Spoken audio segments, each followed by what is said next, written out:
All right, what's up, everybody? Sorry I missed last week. I just had a really busy week. First, I was releasing a documentary, so lots of filming, lots of editing, all that stuff.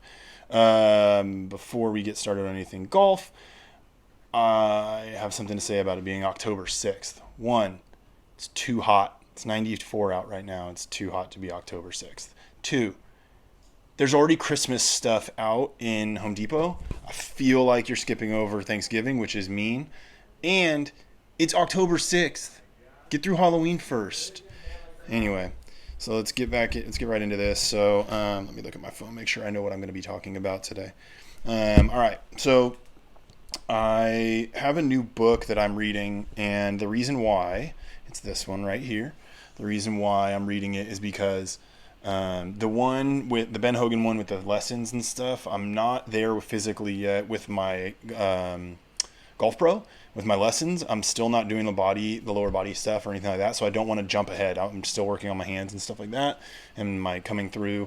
So I'm going to do that as my pro tells me to go on, so I can gather more information and things like that. The other thing, reason why I'm doing this book is because the other one, the little red book, it's really just like snippets, and it doesn't really dive into a lot of in-depth stuff or like the mental game or anything like that. It just gives you like these little snippets, and it's great for working on, but I need something a little bit more to keep my time occupied. So this is a really big book, by the way, the one I'm reading. So far so good. I'm through a couple chapters, and I'm actually going to talk about some of that. One of the things is the 2/3 rule, 2 out of 3 rule. And what that means is there's break the game into 3 segments, right? And the first one is off the tee. The second one is approach shots, and the third is finesse shots, which is anything in 100 yards, including putting, right? And what he was saying is, if 2 of the 3 of those are on, you should be able to shoot a good score. If 1 of the 3 are on, you should be able to shoot your average. You want to avoid the 0 out of 3.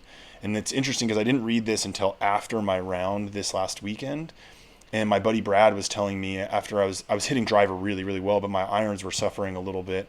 And he was like, "Are you only focusing on your driver?" And I was like, "Yeah." And I said I could tell that my irons were suffering. My wedge game was good, my around the green game was good, my putting was good, but what suffered was my irons. And so I had 2 of the 3, and I shot pretty well. I shot an 87 at Teal Bend, and that's really good for me. I mean, Teal Bend is one of the harder courses. And I shot an 87. I actually won this round. I think I just got lucky. I found a ball that I shouldn't have found, and had a pretty good chip on. I also had a really good 5-iron shot that got a birdie on, I think, 16 or 15, something like that. Anyway, but my buddy Andrew was playing really, really well. I think he had 6 pars in the first 7 holes or something like that. It was pretty impressive. Anyway, shot pretty well, as you can see. Only 6% greens in regulation. I'm still working on that, but I'm going to get it up. I just feel like I'm right there. I'm going to get it up. The other thing is 32 putts. That's great. Less than 2 putts per hole. You're averaging less than 2 putts for the whole round, which is awesome. The other thing I wanted to talk about was, in that book, what they talk about is, expectations, right? And kind of what golfers tend to do is they have expectations higher than what their talent level is. So you're always going to be disappointed, right? You should really cater your expectations to your talent level. And as you're putting in the work, you have to put in the work for your talent to get better. Then your expectations can get better. But a lot of people, their expectations get really high without putting in the work. They're just like, "Oh, I'm feeling good today." Why are you feeling good? You didn't put in the work. There's going to be days where it doesn't matter, and you're going to hit well, but like, over the long haul, you really want to make sure your expectations match your talent level. And I found that just to be super interesting, because I'm the more I'm getting, the more my expectations are getting higher. But I'm managing them, actually, I think, right, pretty even to where I think I'm at. One of the things I'm working on now, which you guys saw, was keeping the ball low flight path. And so that's what I'm working on right now. I went and had lessons yesterday, and it was really, really good. I was striking the ball good, but then he says, before we get your lower body involved, we really have to keep that flight path low, just like this, right? And one of the things that I think is customized to my swing a little bit more is I move my hands just barely forward. Like, let me see, how can I do this? Like this? I'm like that, barely, just barely forward, and it works really, really well for me. I've been making solid contact. It's been great, smooth, consistent, and I think that's also going to help me with keeping that low flight path. And the low flight path is really swinging through. Some of my swings right now, I'm kind of like shorting it and stopping here, where you really want to swing through, and that's kind of what's happening. So I'm doing shortening it out, and then I'm not getting that low flight path. A lot of people, when they're around the greens, want to flop it onto the green, but it doesn't really have control of where it's going to bounce. If you kind of keep it low and hit it right in front of the green or on the fringe and let it roll up, you have more control because you know where it's going to go.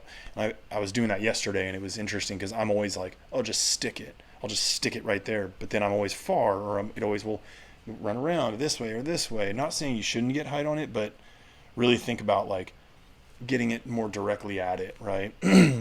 Now, the last thing I wanted to mention is I've been thinking about this a lot lately, and I think I want to have a mystery guest. And in the next couple of weeks, I'm going to have somebody come on, and I think it's going to be interesting. Not very many people know this person, one of my good friends, and I'm excited to kind of bring him on.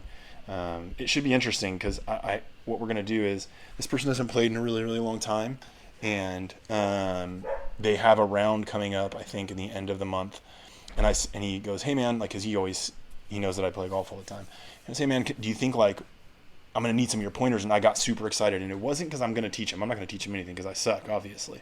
But I think it was going to be interesting because I'm going to say like, all right, work on these two things. Just these two things. That's it. And just focus on that. And don't worry about the round, how it goes or anything like that. So we're actually, I think, playing next week. And we're just going to go have some fun. Just hit the ball. Go play an executive course. Have some fun. But I'm super excited because then I can bring him on and be like, what did you think? You haven't played in years. You haven't played around in years, and see how this goes. See if like the stuff that I'm working on can translate to somebody that hasn't played in years. So that's all I really got for you guys. Appreciate you, and I will see you next week.